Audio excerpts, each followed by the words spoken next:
To the north of Edinburgh city centre and skirting the banks of the Water of Leith, you'll find Stockbridge, a neighbourhood that boasts a rich history that transcends its current status as a vibrant urban area. Originally, Stockbridge existed as a separate village distinct from the bustling city.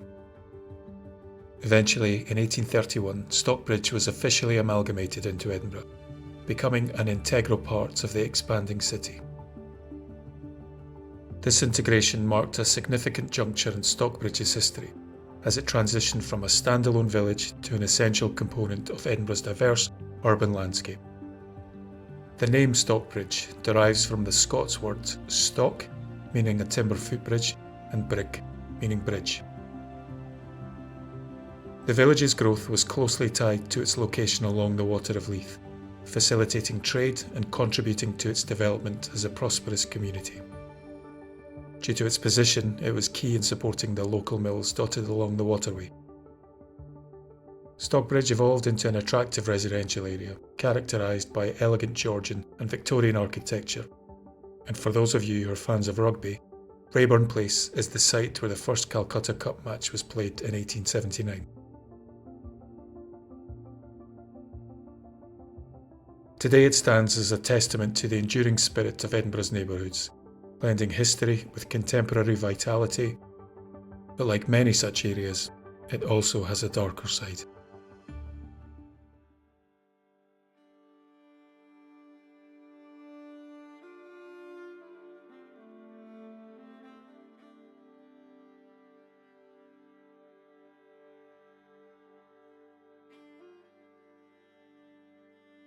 One notable, terrible chapter in Stockbridge's history delves into the disturbing events surrounding a house on Shane Street.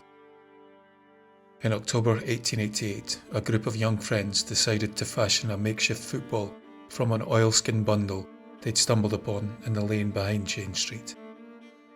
After kicking the ball around for a while, the bundle fell apart and exposed something that would horrify them and leave a stain on the area for years to come. Inside, they made a horrifying discovery: the lifeless body of a deceased child. This shocking find prompted an immediate alert to the authorities, and suspicion swiftly turned toward Jessie King and her partner, Thomas Pearson, who owned a lodging house close to where the bundle of rags was found. The truth that unfolded was hard to comprehend. The lodging house at 4 Shane Street, where the owners seemingly offered accommodation for unwed mothers and their infants, engaged in a far more sinister practice. Under the guise of providing care for the children, the owners engaged in a macabre operation known as baby farming. King and Pearson scoured the local newspapers for adverts posted by desperate mothers who, for whatever reason, were unable to care for their children, and so put them up for adoption. Responding to the adverts, they promised to take the child and raise them as their own, something the desperate mothers were keen to do. After all, this was a couple who, on the face of things, looked like a well-to-do Victorian couple and gave off the air of respectability. Tragically, the reality was far more nefarious. The conditions within the lodging house were deplorable, and many children faced neglect, malnutrition, and even death. The squalid conditions came to light when the lifeless bodies of several infants were discovered in Jessie King's residence.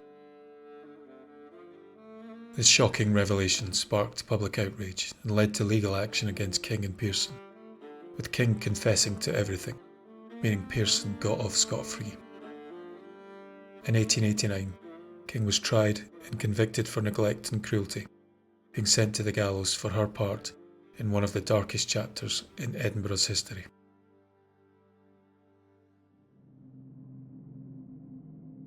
Thankfully, stories like this are as shocking as they are rare, and while Stockbridge has a darker side, it also has a haunted side. Perhaps the area's most notable haunting happened in one of its more affluent streets, Royal Circus.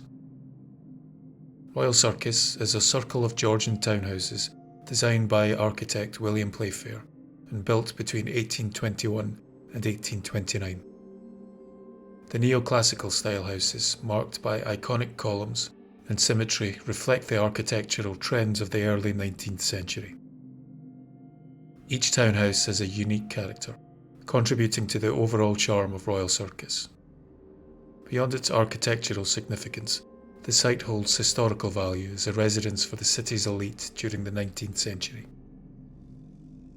Circus Lane, adjacent to Royal Circus, served a practical purpose as stables for the affluent residents, embodying the functional aspect of the elite lifestyle in the 19th century.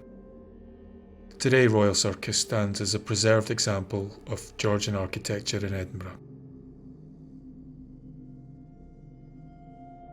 By the early 1970s, many of these formerly majestic properties had been transformed into self-contained units, still under the ownership and occupancy of those with the means. While most buildings had found new life, there was one lone property that stood vacant for a few years and was in the process of undergoing renovations to be repurposed into apartments. A local group of workmen, thrilled to secure the contract for the renovations, soon discovered why the property had stood empty for so long. As is often the case in such tales, the onset of the haunting was subtle, catching the men off guard. In the beginning, the disturbances were inconspicuous. Tools mysteriously relocating, equipment stored overnight appearing in different corners of the property, or a hammer left on the floor during breaks mysteriously vanishing by the time the men returned. Naturally, the men blamed each other, assuming the disappearances were an attempt at practical jokes. Yet the perception would soon shift as they came to the unsettling realization that there was nothing funny about these peculiar occurrences. The day that would eventually turn the men into believers began unremarkably. Upon reaching the property, they resumed their tasks from the previous day. Each man dispersed to a different section of the property to tackle their assigned duties. As one of the men worked near the foot of the main staircase, he caught the faint sound of what he interpreted as movement emanating from the floor above. Assuming it to be a workmate, he called out to find out who it was, only to be met with an eerie silence. After a brief pause, during which only the muffled sounds of hammering and power tools echoing from distant rooms could be heard, he concluded he must have been mistaken, so carried on working. After a few minutes, he felt a breeze blow past his face, and on looking up he saw a dark-haired woman in a long white dress disappear through a doorway. Thinking someone was in the house with the workmen, he called out to her, but again was met with complete silence. No one replied, and, curiously, he couldn't hear the sound of movement. After a second or two of uncomfortable silence, he took after the woman. Following the route she'd taken, he was quickly in the room he'd seen her enter, but she was nowhere to be seen. He ran through another door to an adjoining room. Again, no one there.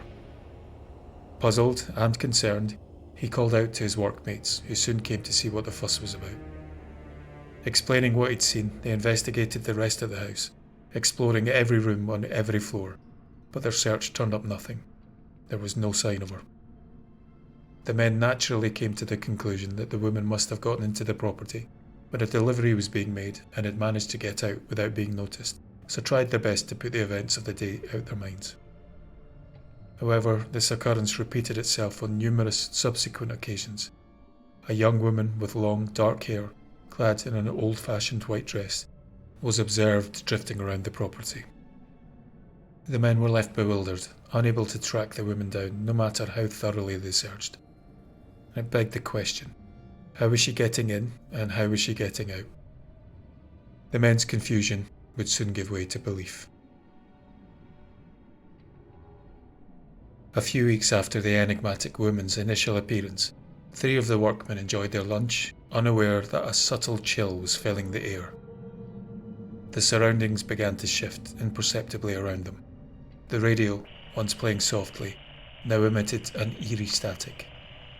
The room darkened and an unsettling silence settled in.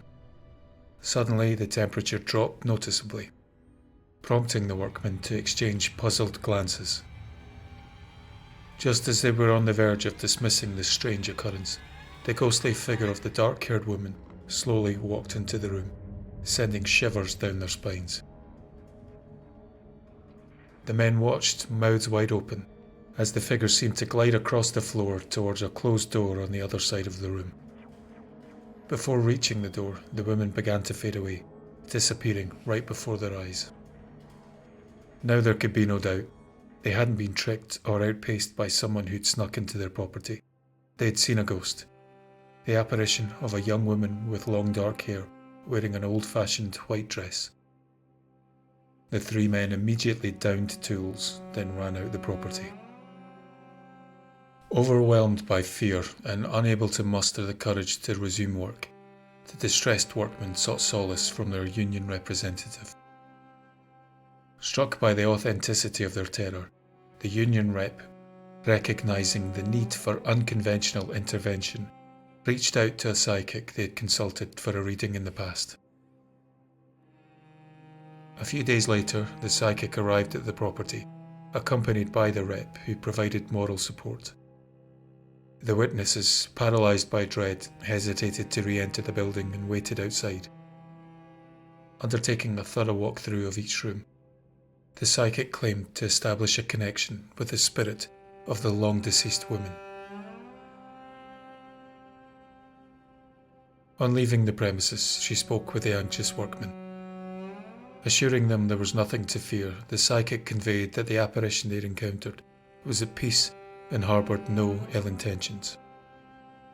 Following a lengthy discussion with the union rep, the workmen agreed to return to their duties, albeit with stringent conditions, pairing up for work and a firm commitment to avoid solitary tasks. The lingering unease was palpable as they cautiously stepped back into the haunted building, their collective apprehension a constant companion. But they reported no further sightings or interactions with the dark-haired woman. The events that transpired at the haunted property left an indelible mark on the workmen, their experience serving as a chilling reminder of the supernatural. After the visit from the psychic and the union rep, there were no further sightings or eerie occurrences reported by those working on the renovations. It seemed as though the psychic's intervention had brought a sense of closure, and the spirit of the dark-haired woman had found peace. As for the identity of the woman, local lore suggests that the apparition could be connected to the property's history, possibly a former resident or someone with a strong emotional tie to the place. The specifics remained shrouded in mystery, but the psychic's assurance that the spirit meant no harm offered a semblance of comfort to those who had witnessed her ghostly presence. Over the years, residents of the converted property haven't reported any encounters with the dark-haired woman. Whether she's moved on or found solace in the resolution brought by the psychic's visit remains a matter of speculation. It could also be possible that she still visits, with residents too fearful to report encounters. While the haunting at Royal Circus may have faded into the annals of local legends, it serves as a testament to the mysterious and sometimes unsettling history that coexists with the grandeur of Edinburgh's architectural wonders. The juxtaposition of elegance and the supernatural creates a unique tapestry, weaving together the past and present in the cobblestone streets of Stockbridge.